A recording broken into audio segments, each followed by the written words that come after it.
दी और यहीं से हमारा शुरू होता है वैष्णो देवी का सफ़र। और आप जैसे देख ही रहे हो, हम अपने रेलवे स्टेशन में पहुंच चुके हैं और हमने अपनी ट्रेन पकड़ी है अम्बाला रेलवे स्टेशन से। और अभी 5 साढ़े 5 हो रहे हैं और हमारी ट्रेन आ चुकी है। आपको देख के पता ही लग रहा होगा कि हम वंदे भारत ट्रेन में सफ़र करने वाले हैं, क्योंकि लास्ट मोमेंट में हमें ट्रेन की टिकट्स ही नहीं मिली और एमरजेंसी में हमें यही वाली टिकट करनी पड़ी, क्योंकि मेरी बहन सपना को जाना ही जाना था वैष्णो देवी कुछ भी करके। तो सफ़र की शुरुआत हो चुकी है और हम सब बहुत ज़्यादा एक्साइटेड हैं। सपना तो बहुत ज़्यादा एक्साइटेड है। तो हम बाहर देख रहे थे व्यू, ट्रेन शुरू होने लगी है। ट्रेन के स्टार्ट होते ही सबसे पहले हमारे लिए खाना वगैरह आना शुरू हो गया। सबसे उनमें हमने सर्व करने वाली सारी चीज़ें देखना शुरू करी। पनीर, ये है दाल और ये है चावल, और उन्होंने थोड़ी सब्ज़ी भी रखी थी और दही भी रखी थी, और अचार की एक छोटी सी डिब्बी भी थी, और रोटियां जो थी वो अलग से रोटी के पैकेट में दे रखी थी। तो असल में रोटी तो हम लोगों में से किसी ने ज़्यादा खाई ही नहीं, क्योंकि वो थोड़ा सूखी सूखी सी हो गई थी। पता ही है कि मशीन से बनी हुई रोटी है, तो वो ऐसी हो गई थी। उसके बाद हम सब खाना शुरू कर दिया, एक एक करके सबने अपनी अपनी थालियाँ खोल ली। और आप देख ही सकते हैं ट्रेन का नज़ारा, सब लोग अपने अपनी जगह पे बैठ गए हैं आराम से। और जो बाकी ट्रेन्स हैं वो बहुत लेट पहुंचाती है, बट ये वाली ट्रेन बहुत सुपर फास्ट है। इसने हमें 6 घंटे में पहुंचा दिया। इवन कि हर जगह कम से कम 12 घंटे चाहिए होते हैं पहुंचने के लिए। अगर हम अम्बाला से कोई भी ट्रेन करते हैं तो कम से कम 12 घंटे लगते हैं, बट हम 6 घंटे में ही हम वहाँ अपने कटरा में पहुँच गए।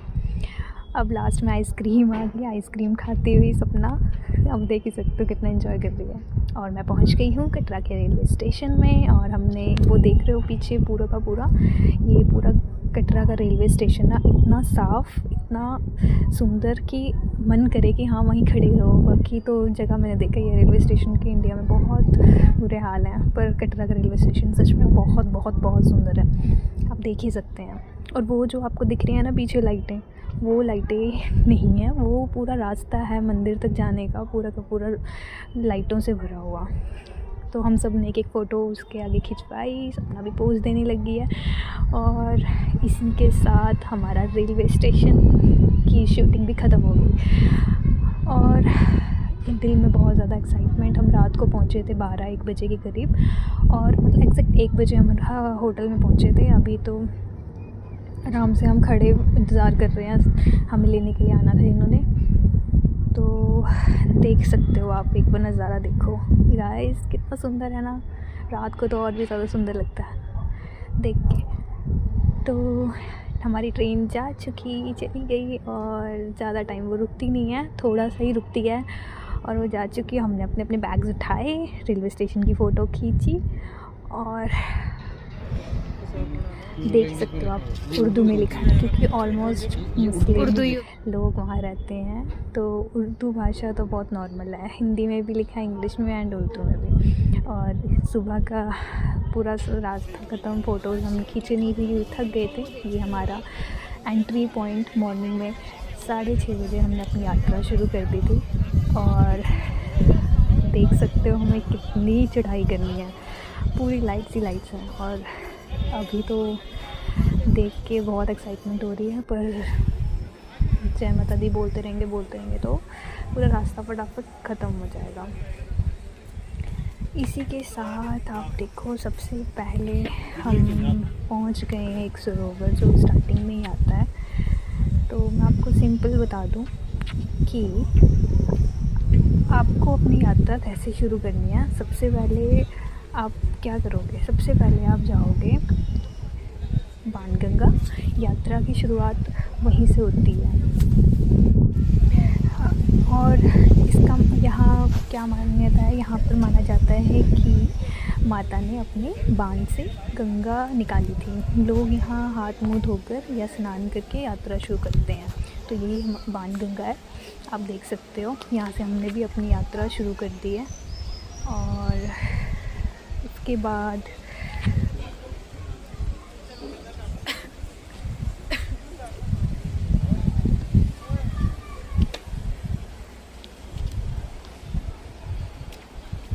देख के सुंदर लग रहा होगा, कुछ बहुत अच्छा है, कुछ बहुत सुंदर। और उसके बाद हम चरण पादुका की तरफ जाएंगे। माना जाता है यहाँ माता के चरण चिन्ह हैं और भक्त यहाँ पे रुककर प्रार्थना करते हैं। असल में हम कभी कभी ऐसा होता है कि व्लॉगिंग करना थोड़ा सा डिफ़िकल्ट हो जाता है। रीज़न उसका ये है कि हम जब ऐसे स्थान पे जाते हैं जहाँ पे देवी देवता होते हैं, तो अपने आप मन जो होता है ना, मन पूरा हर टाइम यही कहता है कि पूरा ध्यान वहीं हो, फोकस्ड हो। तो इसलिए बस रास्ते में थोड़ी बहुत हमने वीडियोस वगैरह बनाई और वीडियोस के साथ साथ हम आराम से अपना सफ़र जय माता दी बोलते हुए चलते रहे। और जो जो जगह है मैं आपको पूरा बता देती हूँ, कैसे कौन कौन सी जगह आपने जाना है। सबसे पहले मैंने आपको बता चुकी हूँ कि बाणगंगा, उसके बाद चरण पादुका, उसके बाद आपने अर्धकुंवारी केव में पहुँचोगे। आप अर्धकुंवारी केव में बहुत ज़्यादा महत्वपूर्ण स्थल है वो। कथा के अनुसार माता ने यहाँ पे 9 महीने तपस्या की थी। लोग गुफा से होकर दर्शन करते हैं। कभी कभी भीड़ के हिसाब से एंट्री बंद भी हो जाती है। तो इसके लिए वैसे तो कोई पैसे नहीं है, बट ऐसे बोला जाता है कि आपको आरती में बैठना है और आरती में कुछ दान वगैरह करके आप थोड़े टाइम बाद आपकी बारी आ जाती है और आप अंदर उस गुफा में दर्शन कर सकते हो। माता वैष्णो देवी भवन आता है। उसके बाद जब आप अर्धकुंवारी में पहुंच जाते हो तो ऐसा आप मान के चल सकते हो कि आपने आधा रास्ता सफ़र जो है अपना ख़त्म कर लिया। मतलब आधे रास्ते आप पहुंच चुके हो। मतलब वहाँ से शुरुआत होती है नेक्स्ट सफ़र की। अब मेन जो आपको जहाँ जाना है वैष्णो देवी भवन। और यात्रा की मेन और अंतिम मुख्य दर्शन स्थल ये है। यहाँ 3 दुनिया, महाकाली का, महालक्ष्मी और महासरस्वती।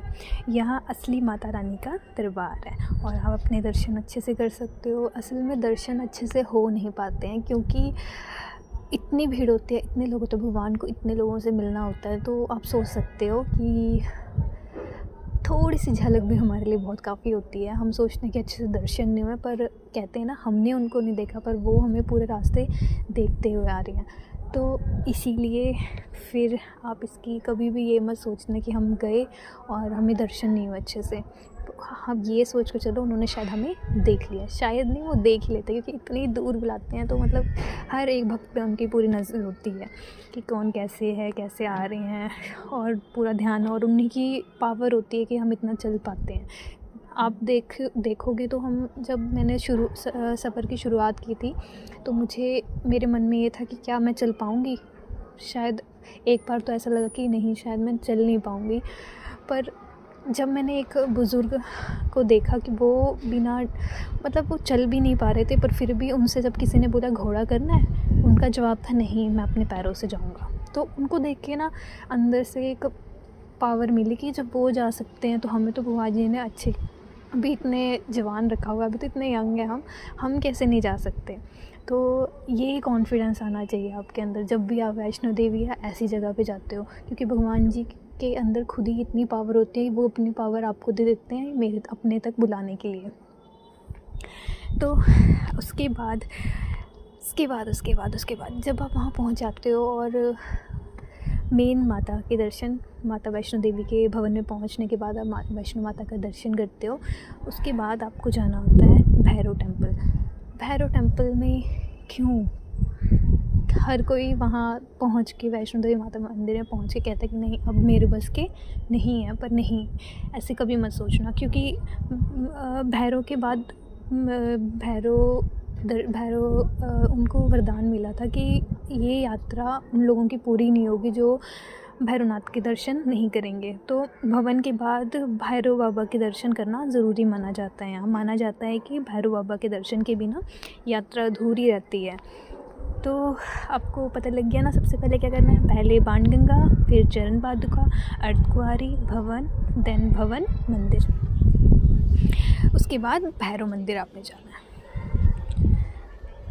तो इसी के साथ सफ़र हमारा चलते बहुत लंबी स्टोरी है। अगर मैं चाहूँ तो आपको बहुत कुछ बताना चाहती हूँ, बट मैं एक्सप्लेन नहीं कर पा रही हूँ, इतनी चीज़ें हैं। तो नेक्स्ट वीडियो में मैं पक्का शेयर करूँगी कि और मैंने क्या क्या एक्सपीरियंस किया वहाँ पे, क्या पावर थी, क्या पॉजिटिविटी थी, क्या चीज़ें थी, आपको सब शेयर करूँगी। तो ये video like, comment and share ज़रूर करना और वेट कीजिएगा नेक्स्ट वीडियो के लिए।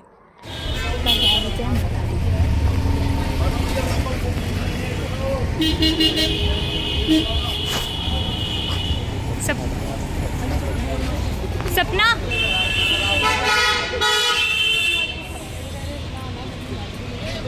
वीडियो ये है हमारा जम्मू कटरा और थोड़े से ही किलोमीटर। बहुत ही बढ़िया है। कल हमने यात्रा की थी, वो बहुत ही अच्छी थी। अब हम थोड़ा सा घूमने जा रहे हैं, चलो।